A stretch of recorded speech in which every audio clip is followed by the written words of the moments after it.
యేసు ప్రభు వారు మొదటి రాకడలో చేసిన శిలువ బలియాగ రక్షణ కార్యాన్ని విశ్వసించి రక్షింపబడి సంఘములో చేర్చబడిన వారు, అంటే క్రీస్తు నందున్న వారి కోసము యేసు ప్రభు వారు మధ్య ఆకాశానికి రహస్య రాకడలో వస్తారు.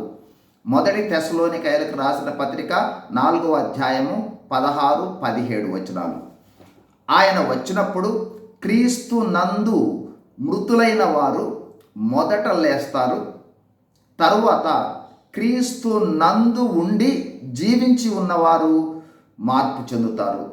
అందరూ మహిమ శరీరాలను ధరించుకొని మేఘములపై మధ్య ఆకాశానికి కొనిపోబడి ప్రభువును ముఖాముఖిగా చూచుటతో పాటు ఆయనను పోలి ఉంటారు.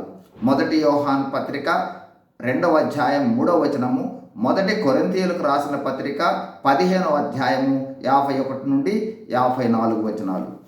బహిరంగ రాకడకు యేసు ప్రభు వారు సూచనలు చెప్పాడు, కానీ రహస్య రాకడలో ఆయన దొంగ వలె అకస్మాత్తుగా వస్తాడని, ఆ గడియ ఆ దినమును గూర్చి తండ్రి అయిన దేవుడు మాత్రమే ఎరుగును, కానీ ఏ మనుషుడైనను పరలోకమందలి దూతలైనను రాబోవు కుమారుడైన యేసు ప్రభు కూడా ఎరగరని ప్రభువే చెప్పారు.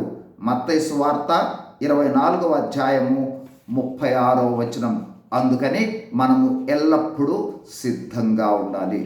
Praise the Lord. God bless you.